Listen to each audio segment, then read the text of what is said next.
students, welcome back to maths class once again. Hope all of you are fine and safe at home beta. Today we are going to start a new chapter number 4, that is decimals. So what is a decimal? Decimal होता क्या है? So हम पढ़ेंगे decimal के बारे में.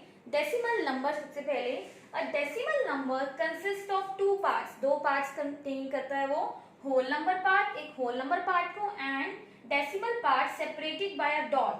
ये जो डॉट होती है बीच में, इसको हम कहते हैं डेसिमल पॉइंट, और जो इससे पहले वाला ये वाला पार्ट होता है इसको हम कहते हैं whole number part, and the right decimal के जो राइट में होता है इसको हम कहते हैं डेसिमल पार्ट, और ये जो हमारा पॉइंट होता है इसको हम क्या कहते हैं डेसिमल पॉइंट.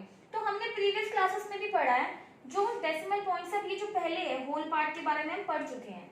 जो यूनिट डिजिट पे होता है इसको हम क्या कहते हैं वंस प्लेस. वन कौन सी प्लेस पे है? वंस प्लेस पे है. अब इसी का 10 मल्टीपल हो जाएगा, मल्टीप्लाइड बाय 10 हो जाए तो ये कौन सी प्लेस होती है? Tens place. नाउ इसी का मल्टीपल अगर 100 हो जाए तो ये कौन सी होती है? 100 प्लेस. और इसी का मल्टीपल अगर 1000 से हो जाए तो ये कौन सी प्लेस होती है? थाउजेंड्स. तो कौन सी होगी ये? Ones place, tens place, hundreds place and this is thousands place. अब डेसिमल पॉइंट के बाद क्या होता है? डेसिमल पॉइंट के बाद होता है डिवीजन में 1/10th पार्ट होता है, और ये कौन सी जो 5 है कौन सी प्लेस पे? 10th पार्ट पे है ये. नाउ इसके बाद अब ये कौन सा मल्टीपल हो जाता है? 1/100 पार्ट हो जाता है इसका, 1/100. तो 6 कौन सी प्लेस पे है? 100th. h इसको हम कैसे लिखते हैं? HUNDREDTHS. और 10th को कैसे लिखते हैं? TENTHS.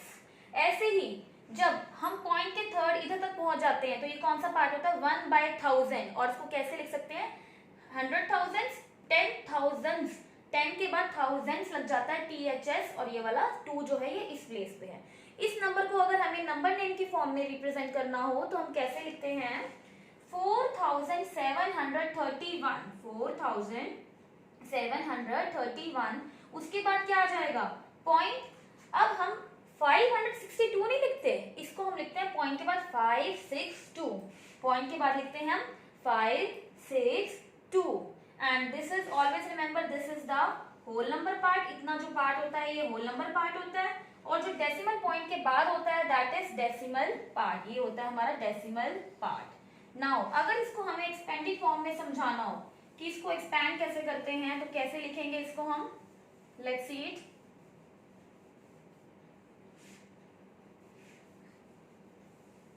अगर इसको हमने एक्सपेंडेड फॉर्म में समझाना हो कि इसकी एक्सपेंडेड फॉर्म क्या होगी, डेसिमल से पहले हमने प्रीवियस क्लासेस में भी किया है. ये वंस पार्ट वंस पे है, वंस प्लेस पे है, तो इसको हम क्या लिखते हैं? 1 मल्टीप्लाइड बाय 1 प्लस में. अब 3 किससे मल्टीप्लाई होएगा? 10 से, क्योंकि 10th प्लेस पे है ये. नाउ फिर से प्लस, ये 100 प्लेस पे है 7, तो 7 किससे मल्टीप्लाई होएगा? 100 से. प्लस में अब 4 जो है वो 1000 प्लेस पे है, तो 4 किससे मल्टीप्लाई होएगा? 4000 से मल्टीप्लाई होएगा. नाउ अब यहाँ पे क्या आ जाएगा? यहाँ पे मेरे पास डेसिमल पॉइंट होता है प्लस. अब 5 कौन सी प्लेस पे है? 5 1/10 की प्लेस पे है, तो क्या आ जाएगा? 5 मल्टीप्लाई में 1/10 प्लस में 6 जो है 100th पे पॉइंट पे है, पोजीशन पे है, तो उसको हम क्या लिखेंगे? 6 मल्टीप्लाई 1/100. एंड प्लस में 2 कौन सी पोजीशन पे? 10,000 पे पोजीशन पे है, तो इसको हम क्या लिखेंगे? 2 multiplied by 1/1000. So this is the expanded form. ये सिर्फ बेसिक था आपका डेसिमल्स के बारे में कि डेसिमल होता क्या है, डेसिमल पॉइंट क्या होता है. So now let's move forward to exercise questions. Before starting exercise questions हम एक बार और चीज जान लेते हैं that what are equivalent decimals. Equivalent decimals क्या होते हैं? जैसे कि 2.7 लिखा है, 2.70 एंड 2.700. तो ये तीनों ही इक्विवेलेंट हैं. कहने का मतलब ये है कि जब ये तीन नंबर्स लिखे हैं 2.70 एंड 2.700, अगर मैं पॉइंट के बाद 7 के बाद 2 जीरो और लगा दूं तो ये एक ही बात होगी. 1 जीरो और लगा दूं तो अब ये तीनों क्या हो गए? इक्वल ही हो गए. Then these are equivalent decimals. And what are like decimals? Like decimals वो होते हैं जिनमें डेसिमल के बाद सेम नंबर ऑफ डिजिट्स हों. हर डेसिमल नंबर में क्या है, हम क्या देख रहे हैं? डेसिमल से पहले फर्क नहीं पड़ता कितने नंबर हैं कितने नंबर नहीं है, डेसिमल के बाद हम देखते हैं. अब इस नंबर में 3.26 है, 2 डिजिट्स है. 13.02 है, 2 digits are there. And 171.20 is there, 0.20 is there, तो 2 डिजिट्स हैं. तो मुझे क्या पता चला? सब में 2 ही डिजिट्स हैं after decimal point. So now let's move forward to unlike decimals. Unlike decimals कौन से होते हैं? जिसमें पॉइंट के बाद नंबर ऑफ डिजिट सेम ना हो, नंबर ऑफ डिजिट्स डिफरेंट हो। इधर पॉइंट के बाद क्या है? 1 डिजिट है 4, इधर पॉइंट के बाद कितने डिजिट्स हैं? 2, 2, 5 एंड इधर पॉइंट के बाद कितने डिजिट्स हैं? 3। तो ये क्या हो गए? These are unlike decimals. So now let's move forward to exercise questions now. So now let's move forward to exercise questions. Question number first is given. Add the following. हम छोटी क्लासेस से addition subtraction करते आ रहे हैं, but now what is given? सिर्फ decimal numbers को add करना है। तो डेसिमल नंबर्स में क्या होता है? नंबर दिया हुआ है 4.72। हम क्या करेंगे? 7 है, 7 वंस प्लेस पे है तो एज इट इज। नाउ जैसे नंबर दिया है 3 दिए टेंस प्लेस पे तो इसको ऐसे ही लिखेंगे, then 9, now 2। Now there doesn't come any confusion. आप लोग क्या करा कीजिए, यहाँ पे 0 लिख सकते हैं। वी कैन राइट है 0 so that confusion is not there. Now we can add it very simply. 2, 9 + 2 11, 7 + 3 10 + 1 11, 7 + 4 11, 11 + 1 12। So this is our answer. Decimal के नीचे डेसिमल पॉइंट जरूर लगाना है, otherwise marks will be deducted. So now see the C part. Again हमें दिया हुआ है 14.325। हम क्या करेंगे? अब हमें 3 दिए वंस प्लेस पे तो पहले 3 को लिखेंगे, then 9 is on 10th place, 9 को लिखेंगे, then 5 decimal point again and 5 आ जाएगा। अब जो डिजिट्स नहीं दी हुई उसके नीचे 0 लिख दीजिए। Now we can add very simply. 5 आ जाएगा, 2, 5 + 3 8, 4 + 3 7, 9 + 1 10 and what we will get 1 carry here 6. So now this is the answer. Rest of the parts you have to try yourself. These are very easy. So now let's move forward to second question. Now question number second is given. Find the difference. हमें क्या करना है? Subtraction करना है, difference find करना है। B part is given 15.46 minus of 7.89। हम क्या करेंगे? नंबर को जैसे लिखा है वैसे ही लिख देंगे। 15.46 और दिया 7.89। सिंपली हमें सब्ट्रैक्शन करना है। 16, अब यहाँ पे 6 है, 6 में से 9 नहीं जा सकते। You are doing from very smaller classes, what you will do? Take carry, here it will come 16, 16 में से 9 गए, how much I will get? I will get 7। यहाँ कितने बचे? यहाँ से कैरी ली तो 13, 13 में से 8 गए 5 and I have taken carry from here also, I will get here 14, सो 14 में से 7 गए 7, 7.57 is my answer. So now let's see this question. 515 decimal point 02, 12.468। now let's do subtraction। I have told you कुछ भी digit ना दी हो तो 0 लिख दीजिए करिए। तो यहाँ पे अब क्या है? 0 में से 8 तो जा नहीं सकते। what I will get? 10, 10 में से 8 गए 2। now carry has been taken from here 11, I will get here 1 and अगर हम कैरी लेंगे तो क्या आ जाएगा? 11। यहाँ से कुछ भी नहीं है तो यहाँ से कैरी आई है 9 और यहाँ पे आ जाएगा 4। 11 में से 6 गए, what I will get? 5। now 9 में से 4 गए 5 अगेन, 4 में से 2 गए 2, 1 में से 1 गए 0 and 5। so this is my answer, very simple। so rest of the parts you will try yourself। now let's move forward to question number 3 beta। now let's see the third question। it is given simplify the following। अब हमें यहाँ पर 3 different decimal numbers दिए हुए हैं and we have to simplify. हम क्या करेंगे? एडिशन वाले एडिशन अलग रख लेंगे एंड सब्ट्रैक्शन वाले सब्ट्रैक्शन अलग रख लेंगे। कहने का मतलब ये है, हम यहाँ पे देख सकते हैं यहाँ पे माइनस है इस नंबर के साथ 26.43, 14.005 के साथ भी माइनस का साइन है। तो पहले मैं इसको सॉल्व करूंगी। अब मुझे क्या पता है? माइनस माइनस क्या होता है? Minus minus is plus but sign of minus. तो पहले मैं इसको सॉल्व करती हूँ। 26.43, 14.005, इसके साथ भी माइनस का साइन है, इसके साथ भी माइनस का साइन है। Minus minus is addition, plus करते हैं but sign of minus only. Solve करते हैं, इसको ऐड करेंगे, क्या आ जाएगा? 5 3 4 6 + 4 10, 1 कैरी एंड 4। तो मेरे पास आ गया -40.435। इसको मैं क्या लिखूंगी? इसके साथ अब क्या आ जाएगा? ये 99 माइनस 40.435। सब्ट्रैक्ट करते हैं हम 99 में से, इट इज गिवन 40.435। मुझे सब्ट्रैक्शन करना है और कोई भी डिजिट नहीं दी हुई 99 के बाद, तो ऑब्वियसली डेसिमल पॉइंट लगा के कितनी डिजिट्स आ जाएंगी? 3 zeros आ जाएंगी। Now we will do subtraction. 0 में से 5 नहीं जा सकता तो क्या हो जाएगा? 10 में से 5 गए 5, 9 में से 3 गए 6, 9 में से 4 गए 5 अगेन, यहाँ से कैरी आई थी, यहाँ पर 8 हो चुका है 8 एंड 9 में से 4 गए 5. So this is my answer. So now let's see one more part of this question. Now let's see D part. It is given 3 numbers are given. तो अब मुझे पता है 34.2 के साथ कोई भी साइन नहीं है, इसका मतलब क्या हुआ, प्लस का साइन है. हम प्लस का और प्लस का एक साथ कर लेंगे और माइनस को अलग से लिख लेंगे. 34.2 प्लस में 9.05 माइनस में 28.639. अब हम क्या करेंगे, पहले प्लस वालों को ऐड कर लेते हैं, प्लस प्लस प्लस ही होता है.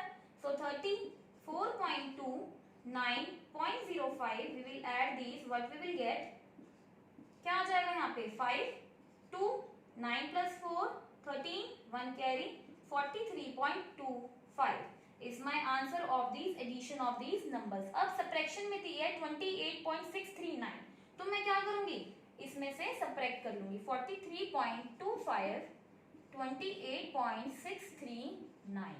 अब यहाँ पर कुछ भी नहीं दिया तो यहाँ पर क्या आ जाएगा, 0 आ जाएगा. एंड वी विल सब्ट्रैक्ट 10 में से 9 गए क्योंकि 0 में से 9 जा नहीं सकते, तो 10 में से 9 गए 1, यहाँ पर आ जाएगा 4 अगर हम कैरी लेंगे तो. 4 में से 3 गए 1, अगेन 2 में से 6 नहीं जा सकते तो यहाँ पे क्या आ जाएगा 12, 12 में से 6 गए 6, here I will get 2, again 2 में से 8 नहीं जा सकते तो यहाँ पर आ जाएगा 3, 12 में से 8 गए 4 एंड 3 में से 2 गए 1. This is my answer, this is my answer. So now let's move forward to question number 4. Students, इस क्वेश्चन में हमें 9.057 दिया हुआ है, इसकी जगह 9.057 दिया हुआ है, इसको आप करेक्ट कर लेना. अगर 9.05 दिया हो तो यही आंसर आएगा, but if 9.057 is given then you have to do like this. तो ये एग्जांपल की तरह ही लेना है आपको, and the rest of the questions you have to do yourself. So now see question number 4 what it is given. Now let's see question number 4. It is given the sum of the two numbers is 15.84. If one of them is 8.4, find the other number. ये क्या कहना चाह रहे हैं कि दो number का सम मुझे दिया हुआ है 15.84, एडिशन मुझे दिया हुआ है 15.84, उनमें से एक नंबर है 8.4. So what is the other number? Find the other number. मुझे दूसरा नंबर फाइंड करना है.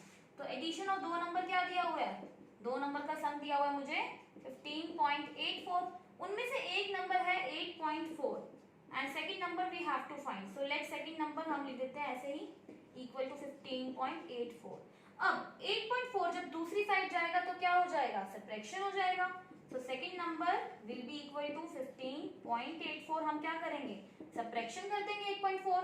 तो इसको अब सब्ट्रैक्ट करते हैं, क्या आएगा 8.4.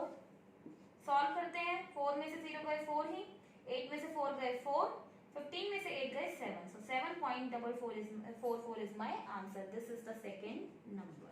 So now let's see question number 5th. Now let's see question number 5th. What it is given? Anil bought 2.3 kg of fruits, 8 kg of vegetables and 500 gram of dry fruits. इतना सामान वो लेके आया, 2.3 kg fruits लेके आया, 8 kg vegetables लेके आया and 500 gram dry fruits लेके आया. फाइंड द टोटल वेट, की टोटल वेट ऑफ क्या कितना सामान लेके आया वो टोटल वेट. तो हम पहले क्या लिखेंगे, Anil bought fruits, how much 2.3 kg. Next he bought vegetables, Anil bought vegetables, how much 8 kg. So now 8 के बाद कुछ भी नहीं है, इसके बाद पॉइंट लगा सकते हैं. Next what it is given, 500 gram of dry fruits. Anil क्या लाया, ड्राई फ्रूट्स लेके आया, बट ड्राई फ्रूट्स की यूनिट चेक कीजिए कितनी दी हुई है, ड्राई फ्रूट्स की यूनिट दी हुई है 500 ग्राम दी हुई है. तो हम क्या करेंगे, पहले इसको किलोग्राम में कन्वर्ट करेंगे. तो अब मुझे ये पता है कि 1 ग्राम में कितने किलोग्राम होते हैं, 1/1000 किलोग्राम. सो 500 ग्राम में कितने हो जाएंगे, 500 डिवाइड बाय 1000, क्या बचेगा 5/10, और इसको हम कैसे लिख सकते हैं 0.5 किलोग्राम. तो हम यहाँ पे लिख देंगे 0.5 किलोग्राम. अब मुझे फाइंड करना है total weight. What is the total weight. So total weight का मतलब क्या करना है, एडिशन ही करनी है. So we will add 8 here, 5 plus 3 8 and 8 plus 2 10. So 10.8 kg is the total weight. So now let's move forward to next question of our exercise. Now let's see question number 6. What it is given, a bag contains 35.80 kg of salt.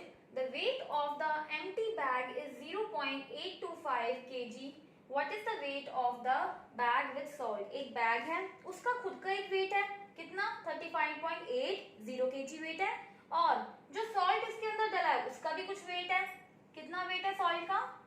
Salt weight is 0.825 kg. This is sorry 35.80 kg is the salt weight and empty bag का कितना wait है? 0.825 kg.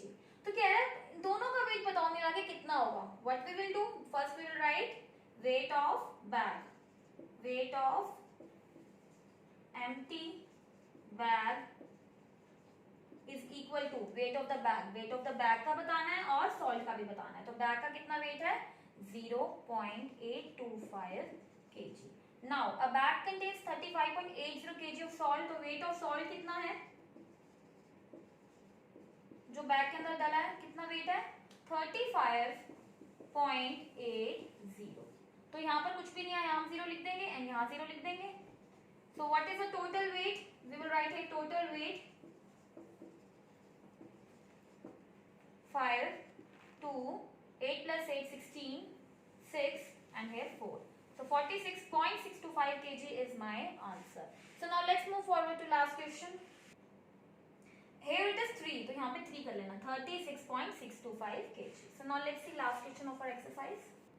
So now let's see last question of our exercise. It is given from a nylon rope a piece of 1.5 meter is cut off. क्या कहना चाह रहा है कि एक नाइलॉन रोप है और उसमें से 1.5 मीटर जो है वो कट हो चुका है. 1.5 metre is cut. The length of the remaining rope is 2.7 metre. जो रिमेनिंग बच रही है रोप उसका कितना मेजर है? 2.7 metre. What was the length of the nylon rope at the beginning? तो बिगनिंग में रोप थी कितनी, उसका मेजरमेंट कितना था? यहाँ से लेके यहाँ तक मेजरमेंट था, तो टोटली करेंगे हम इन दोनों को. So what we will write? We will write a piece of from a nylon rope. From a nylon rope.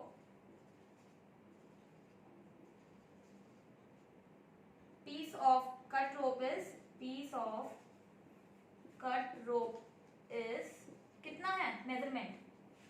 1.5. And what is the length of remaining rope? Length of remaining rope is remaining rope का कितना measurement है? 2.7 metre. हमें क्या बताना है? Nylon रोप कितनी थी beginning में?